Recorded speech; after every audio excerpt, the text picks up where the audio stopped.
오늘은 기독교 절기상 왕이신 그리스도 주일입니다.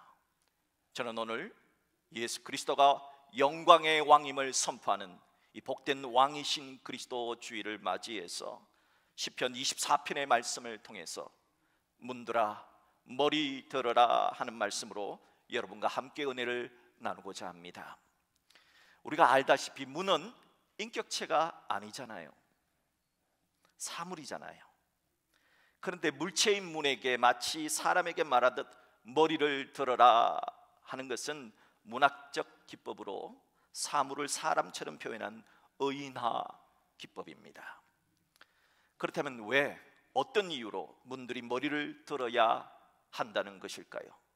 과연 문들아 머리 들어라 하는 이 명령은 어떤 뜻을 담고 있는 것일까요? 오늘 본문인 시편 24편은 다윗 왕의 시입니다.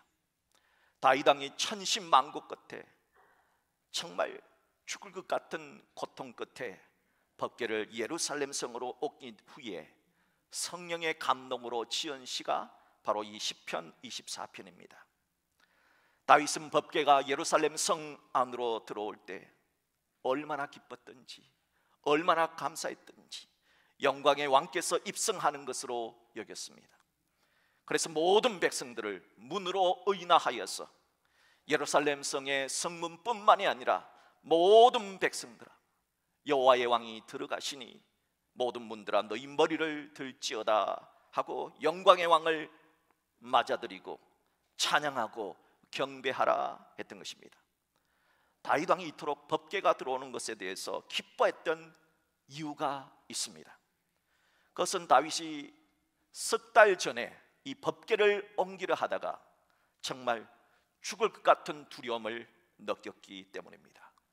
혹시 여러분 인생을 살아가면서 정말 죽을 것 같은 그런 두려움을 느껴본 적이 있습니까? 바로 그런 경험을 통해서 지은 시편이 시편 24편입니다. 우리가 알다시피 법궤는 하나님의 임재를 상징하는 세 가지 거룩한 물건, 성물이 들어 있습니다. 먼저 십계명 돌판이 있어요. 모세가 하나님으로부터 직접 받은 말씀을 기록한 돌판, 이것은 말씀으로 오실 메시아를 상징합니다. 또한 그곳에는 만나를 담은 항아리가 있습니다. 이스라엘 백성은 출애굽해서 40년 동안 농사를 지은 적이 없습니다. 그래서 하나님께서 하늘에서 내려주신 양식인 이 만나를 담은 항아리를 법궤에서 보관했습니다. 세 번째, 아론의 싹이 난 지팡이를 보관했습니다. 아론의 싹 난 지팡이는 바로 부활하실 메시아를 상징합니다. 이런 법궤를 이스라엘 백성들은 자신의 목숨보다 소중히 여겼습니다. 요단강을 건널 때도 법궤가 가장 먼저 건넜습니다.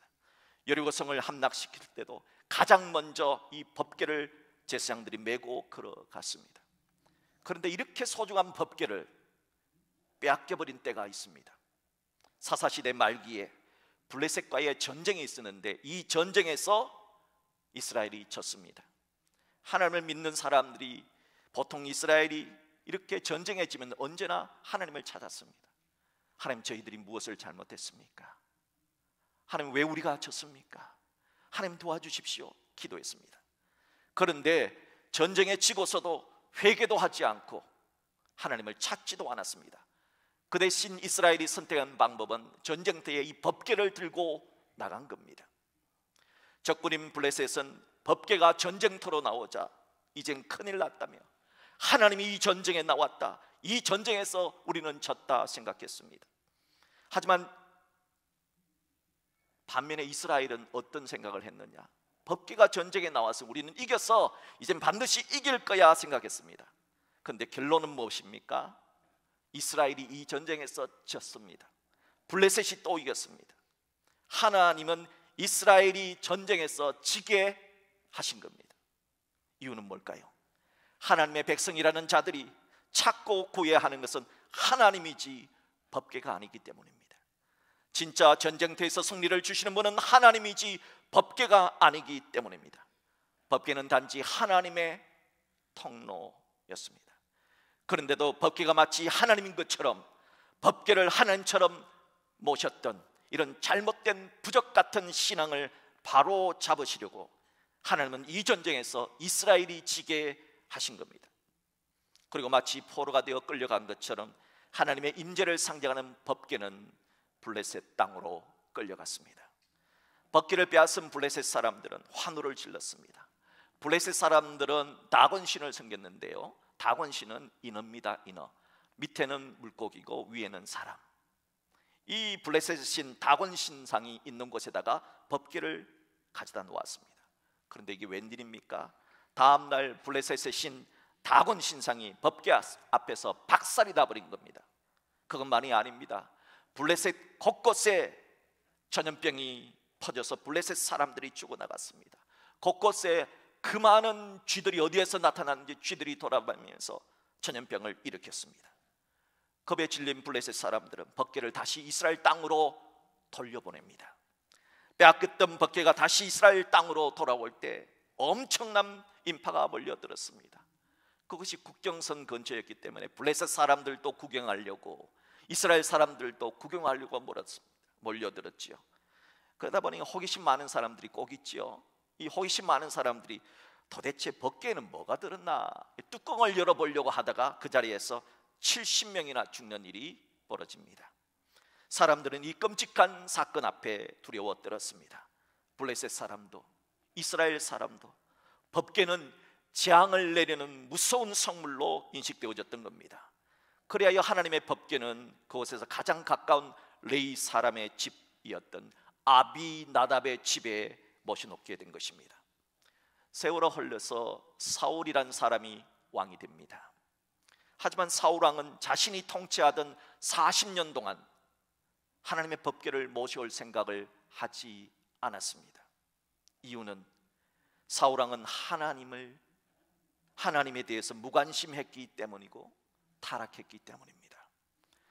그 사울 왕이 죽고 양을 치던 목동 출신이었던 다윗이 왕이 됩니다. 다윗은 자신이 왕이 되리라고 단 한 번도 생각해 본 적이 없는 사람입니다.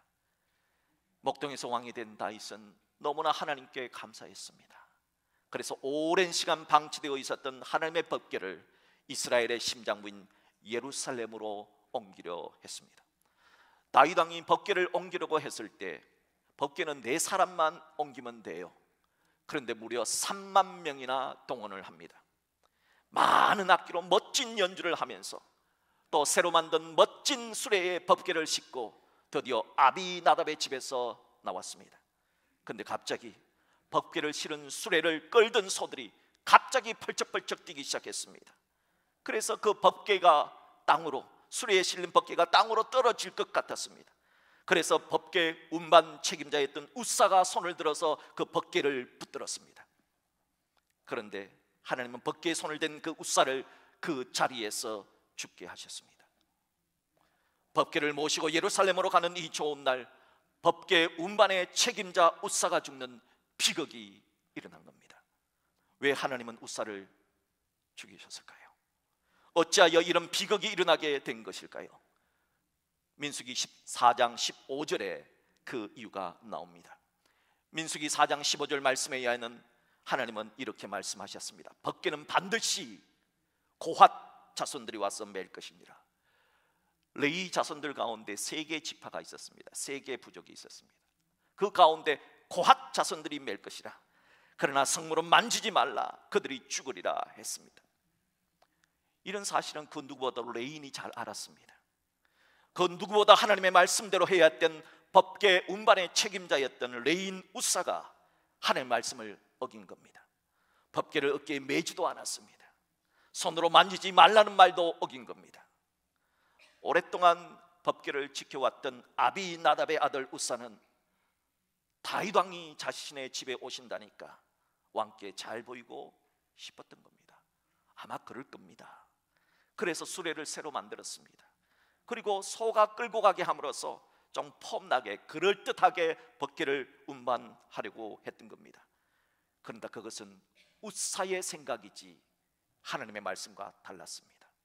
우사의 문제는 하나님의 말씀보다 앞서간 겁니다. 하나님의 말씀보다 사람 눈에 그럴듯하게 보이려고 했던 겁니다. 우사가 죽는 이 사건은 다윗 왕에게 엄청난 쇼킹을 줬습니다. 다윗 왕은 말씀을 어긴 죄가 이토록 무섭다는 충격을 받았습니다. 하나님이 두려웠습니다. 그래야 법궤를 예루살렘 성으로 모시지 못하고 가까운 오벳 에돔이란 사람의 집에 모셔놓습니다. 그러다가 어느 날 다윗 왕은 정말 놀라운 진리를 하나 깨닫게 됩니다. 오벳 에돔의 집에 법궤가 들어갔는데 그날부터 석 달 동안 쭉 하나님께서 복을 내려주셨다 한 소문을 들은 겁니다. 사무엘하 6장 11절의 말씀입니다. 합독하겠습니다. 여호와의 괴가 가드 사람 오벳 에돔의 집에 석 달을 있었는데 여호와께서 오벳 에돔과 그의 온 집에 복을 주시니라.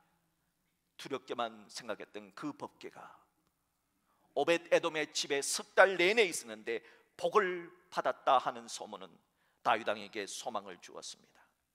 다윗 왕은 맞아, 그래, 우리가 하나님의 말씀대로만 한다면 하나님은 무서운 분이 아니야. 하나님은 우리에게 재앙을 내려주시는 분이 아니야. 우리가 말씀대로만 한다면 하나님은 우리에게 복 주시는 분이야 하는 진리를 몸소 깨닫게 된 겁니다. 그래야 다윗 왕은 이제부터는 하나님의 말씀하신 그대로 할 거야 하면서 레위 지파 가운데 고라 자손들을 택하여 법궤를 어깨에 메고 예루살렘 성으로 들어가도록 명령했습니다.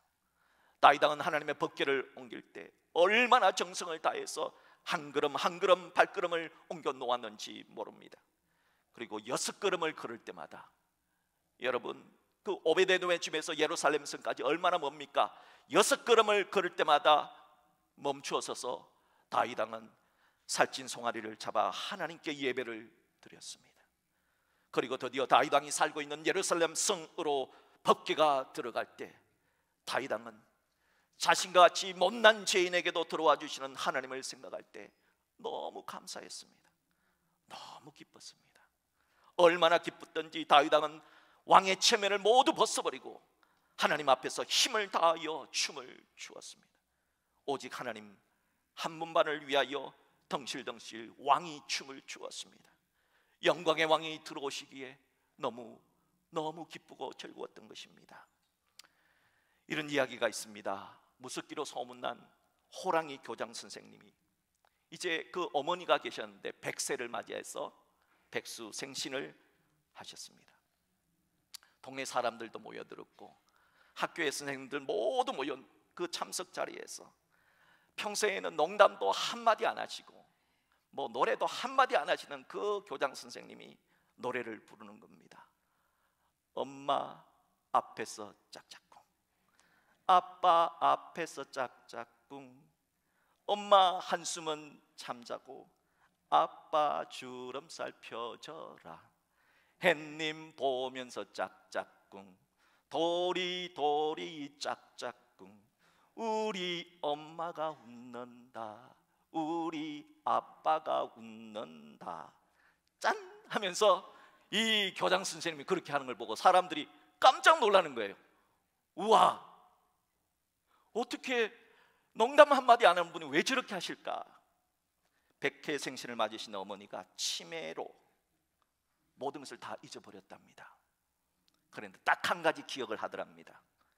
그 교장 선생님은 어릴 때 3살 때 4살 때 유치원 갔다 와서 엄마 앞에서 짝짝꿍, 아빠 앞에서 짝짝꿍, 그 노래만 부르면 엄마가 웃는 거랍니다. 그래서 교장 선생님은 단 한 분 어머니를 위하여 모든 체면을 다 내려놓고 노래를 불렀던 겁니다. 단 한 분만을 위하여. 다윗 왕도 그랬습니다. 다윗 왕은 자신같이 못난 이 사람이 왕이 되고 자신같이 못난 이 사람이 다스리는 이 예루살렘 성에 하나님이 들어오시는 그 놀라운 은혜를 주셔서 영광의 왕께 만세를 외쳤던 겁니다. 그리고 자신뿐만이 아니라 다른 모든 백성들도, 예루살렘 모든 문들도 영광의 왕이 들어오시니 영광의 왕을 맞이하라, 경배하라, 찬양하라는 뜻으로 문들아 너희 머리를 들지어다, 영원한 문들아 들릴지어다, 영광의 왕이 들어가시리로다 선포했던 것입니다. 그렇다면 모든 문들, 세상 모든 사람들이 머리를 들고 경배해야 할 영광의 왕은 누구실까요? 과연 누가 우리에게 구원을 주시는 영광의 왕이십니까? 과연 누가 우리를 다시 저 하늘나라 천국에 들어가게 하실 영광의 왕이 되실까요? 세상 왕은 불가합니다. 1789년 프랑스 대혁명, 이 프랑스 대혁명은 세상의 정치 세계를 바꿔버렸습니다. 왕정 통치를 공화정으로 바꿔버린 대단한 사건입니다. 1789년 프랑스 대혁명으로 프랑스는 사람 왕이 없는 나라가 되었습니다. 이때 사람 왕이 없는 나라, 계급이 없는 평등한 사회를 외쳤던 나폴레옹이란 젊은 지도자가 등장을 했습니다. 나폴레옹을 지켜보던 온 유럽 사람들은 흥분했습니다. 그때 천재 음악가였던 베토벤 역시 사람 왕이 없는 나라, 계급 없는 사회에 모든 사람이 평등한 그 나라를 외친 영웅, 혁명가였던 나폴레옹을 존경했습니다. 그래서 베토벤은 나폴레옹을 위하여 존경의 뜻을 전하고 싶어 심려를 기울여서 교향곡을 하나 만듭니다. 그 교향곡이 바로 베토벤의 제3번 교향곡 심포니아 에로이카, 영웅 교향곡입니다. 베토벤은 그 교향곡의 표지에 나폴레옹 보나파트에게 바친다 베토벤이라고 적었습니다. 그리고 베토벤은 이 영웅 교향곡을 자신의 영웅이었던 나폴레옹에게 정정할 수 있는 기회가 오기만을 기다렸습니다. 그런데 베토벤에게 생각지도 않은 끔찍한 소식이 들려왔습니다. 나폴레옹이 스스로 황제가 되었다는 소식이었습니다. 나폴레옹이 황제에 즉위했다는 소식을 들은 베토벤은 준비해 놓았던 그 영웅 교향곡의 표지를 찢어버렸습니다. 그리고 악보를 마룻바닥에 내동이 치면서 나폴레옹도 속인에 지나지 않았어, 자기 야심을 채우기 위해서 황제가 되느니 정말 실망해서 소리를 질렀습니다. 스스로 황제가 된 나폴레옹은 더 이상 베토벤의 영웅이 아니었습니다. 그래서 베토벤은 이 교향곡의 이름에서 나폴레옹의 이름을 지워버렸습니다. 그리고 오늘 우리가 아는 대로 영웅 교향곡이 된 것입니다. 그리고 나폴레옹은 제2악장에 장송행진곡이다 하는 어물한 제목을 붙여버렸습니다. 그로부터 17년 후 나폴레옹은 세인트 헬레나 섬에서 유배 생활을 하다가 죽었습니다. 사랑하는 성도 여러분, 나폴레옹을 비롯한 이 세상에 그 어떤 왕이라 할지라도, 아무리 좋은 선한 통치를 하는 왕이라 할지라도 우리를 죽음에서 구원해낼 수 있는 영광의 왕은 없습니다. 이런 세상의 왕들은 우리를 하나님 나라에 들어갈 수 있도록 우리를 의롭게 할 수 있는 영광의 왕이 아닙니다. 왜냐하면 세상의 왕 자신도 의롭지 못하기 때문이고, 세상의 왕 자신도 영원한 생명을 소유하지 못했기 때문입니다.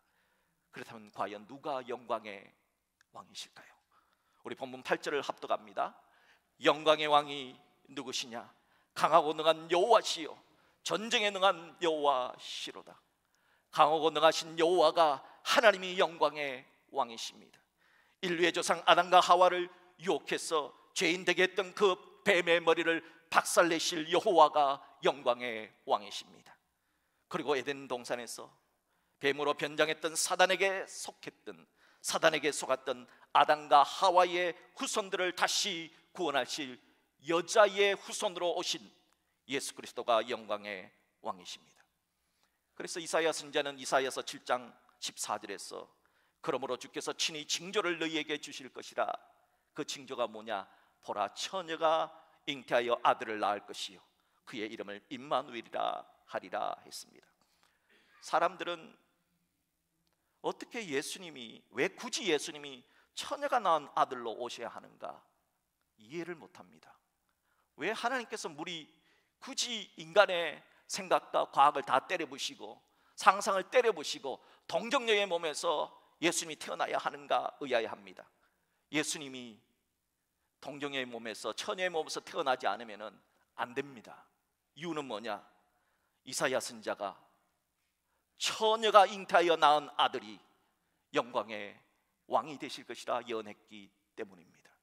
그래서 예수님은 사람의 생각과 과학과 한계를 뛰어넘어서 여자의 몸, 그것도 수처녀의 몸에서 예수님을 잉태시켰고 태어나게 하신 것입니다. 또한 스가랴 선지자는 그 영광의 왕은 나귀 새끼를 타신 겸손의 왕으로 오실 것이라 예언했습니다. 스가랴 9장 9절의 말씀입니다. 시온에 따라 크게 기뻐할지어다. 예루살렘에 따라 절거히 부를지어다. 보라, 내 왕이 내게 임하시느니 그는 공의로우시며. 이 세상에 오실 영광의 왕은 공의로워야 됩니다. 구원을 베푸시며 구원을 줄 수 있어야 됩니다. 겸손하여서 이 세상에 오실 영광의 왕은 교만하지 않습니다. 겸손하여서 나귀를 타시나니 나귀의 작은 것 곧 나귀 새끼니라. 스가랴 선지자가 예언한 영광의 왕은 공의로우신 분입니다. 그래서 우리들에게 의를 주실 수 있는 분입니다. 우리에게 구원을 주시는 분이십니다. 그러니까 우리를 천국으로 보낼 수 있는 분이라는 뜻입니다. 영광의 왕은 백마를 타지 않습니다. 번쩍거리는 황금마차를 타지 않습니다. 나귀 새끼를 타십니다. 겸손의 왕으로 오십니다. 다윗 왕은 이런 영광의 왕이 오시니 이분이 진짜 왕이니까 자신은 가짜라는 겁니다. 자신은 왕이지만 영광의 왕이 아니라는 겁니다. 나는 영광의 왕의 통로일 뿐이라고 말합니다. 이런 영광의 왕이 오시니 문들아 머리 들어라 선포했던 것입니다. 그렇다면 이런 영광의 왕을 맞이하기 위해서 우리 인간들은 어떤 일을 해야 할까요? 다윗은 시편 24편 3절에서 이 질문을 여호와의 산에 오르는 자 누구며 그 거룩한 곳에 설 자가 누군고 하는 질문으로 바꾸어 선포했습니다. 인류의 시조인 아담과 하와의 DNA가 흐르고 있는 인류는 천국을 상징하는 에덴 동산에서 쫓겨났습니다. 죄의 DNA가 흐르고 있기 때문입니다. 이런 죄인된 인간이 어떻게 죄가 없는 하나님의 나라 천국에 들어갈 수가 있을까요? 성령의 감동으로 다윗은 오늘 시편 24편에서 세 가지 방법을 우리에게 말해주고 있습니다. 첫째, 손과 마음과 입이 청결해야 합니다. 시편 24편 4절을 보세요. 곧 손이 깨끗하며 마음이 청결하며 뜻을 허탄한 데 두지 아니하며 거짓 맹세하지 아니하는 자로다. 죄인된 인간이 죄가 없는 하나님의 나라 천국에 들어가려면 손이 깨끗해야 합니다. 마음이 깨끗해야 합니다. 어떻게 하면 손과 마음이 깨끗할 수 있습니까? 뜻을 허탄한 데 두지 않으면 된다 합니다. 사람은 어떤 뜻을 세우고 사느냐, 어떤 비전과 어떤 가치관을 가지고 사느냐에 따라 손과 마음이 깨끗하게 살 수도 있고 더럽게 살 수도 있기 때문입니다. 또한 거짓 맹세하지 않는 자, 우리가 입으로 내뱉는 말도 깨끗해야 한다는 겁니다. 사랑하는 성도 여러분, 여러분의 입을 깨끗하게 하십시오. 여러분의 손을 깨끗하게 하십시오. 여러분의 마음을 깨끗하게 하셔서 여러분 모두가 천국 가는 놀라운 축복을 받게 되기를 주의 이름으로 축복합니다. 둘째로, 인간이 거룩한 하나님의 나라 천국에 가려면 어떻게 해야 합니까? 하나님이 주시는 복을 받고 의를 얻어야 합니다. 인간의 노력으로는 불가하다는 겁니다. 시편 24편 5절을 보십시오. 그는 여호와께 복을 받고 구원의 하나님께 의를 얻으리니. 우리가 죄가 없는 천국에 들어가려면 하나님께 복 받아야 됩니다. 하나님께 의를 얻어야 들어갈 수 있습니다. 나의 의로는 들어갈 수 없습니다. 사도 바울은 빌립보서 3장 9절에서 어떻게 하면 하나님께 의를 받을 수 있느냐, 아주 구체적인 방법을 기록해 놓았습니다. 빌립보서 3장 9절을 합독합니다. 내가 가진 의는 율법에서 난 것이 아니요 오직 그리스도를 믿음으로 말미암은 것이니 곧 믿음으로 하나님께로부터 난 의라. 우리가 예수님을 믿을 때 하나님은 우리에게 의를 주시겠다 하신 것입니다. 그래서 종교개혁자인 마르틴 루터는 예수님이 주시는 의에 대해서 이렇게 정의를 내렸습니다. 우리의 왕이신 예수님이 가진 의는 죄인들을 심판하는 의가 아니다. 예수님을 믿는 자들을 의롭게 만드시는 의입니다. 우리에게 의를 주시기 위해서 예수님이 십자가에 못 박혀 죽으신 겁니다. 죄인된 우리들의 모든 죄들을 예수님이 다 가져가시고 예수님께 있는 의를 우리에게 내어주신 것입니다. 예수님은 우리에게 못된 죄악을 다 가져가셨습니다. 그리고 예수님께만 있는 의를 우리에게 공짜로 내어주신 것입니다. 그래서 지금이라도 예수를 믿는 사람은 예수님이 가진 그 의를 믿는 자에게 내어주는 것입니다. 바라기는 예수를 믿음으로 믿음의 복을 받아 의를 받는 여러분 될 수 있기를 주의 이름으로 축복합니다. 셋째로, 인간이 거룩한 하나님의 나라, 죄가 없는 천국에 들어가려면 어찌해야 되느냐? 하나님을 찾고 하나님을 구해야 합니다. 시편 24편 6절을 보세요. 이는 여호와를 찾는 족속이요 야곱의 하나님의 얼굴을 구하는 자로다. 거룩한 하나님의 나라에 들어가려면 하나님을 찾고 하나님을 구해야 됩니다. 여러분, 사람을 찾고 사람을 구하지 마십시오. 하나님을 찾으십시오. 먼저 하나님을 찾고 하나님께 기도하는 자에게 하나님은 천국이라는 선물을 주실 것입니다. 부디 어떤 상황 속에서도 하나님을 찾는 자, 하나님께 기도하는 자가 바로 여러분 되시기를 주의 이름으로 축복합니다. 이제 오늘 말씀을 맺고자 합니다. 영광의 왕이신 예수님은 요한계시록 3장 20절에서 볼지어다 내가 문 밖에 서서 두드리노니 누구든지 내 음성을 듣고 문을 열면 내가 그에게로 들어가 그와 더불어 먹고 그는 나와 더불어 먹으리라 말씀하셨습니다. 여기서 문은 내 마음의 문을 여는 것입니다. 지금 여러분들의 마음 문은 영광의 왕을 모셔드리기 위하여 활짝 열려 있습니까? 여러분의 마음의 문을 활짝 여십시오. 하나님의 말씀이 선포되어질 때 아멘으로 응답하십시오. 여러분들은 영광의 왕을 맞이하도록 손과 마음과 입이 깨끗하십니까? 여러분들은 영광의 왕을 맞이하도록 하나님을 찾고 하나님을 구하고 살아가십니까? 바라기는 하나님의 말씀을 들을 때마다, 주의 말씀을 들을 때마다 여러분의 마음의 문을 활짝 열고 영광의 왕이신 예수님을 영접할 수 있기를 축복합니다. 그리고 여러분의 손과 마음과 입을 깨끗하게 하십시오. 이번 한 주간 여러분이 행하는 손과 발, 여러분이 마음과 여러분으로 내뱉는 말까지도 깨끗하게 하십시오. 또한 어떠한 상황에서도 하나님을 찾는 자, 어떤 고난의 속에서도 하나님을 찾는 자, 구하는 자로 살아갈 수 있기를 영광의 왕이신 예수 그리스도의 이름으로 축복합니다.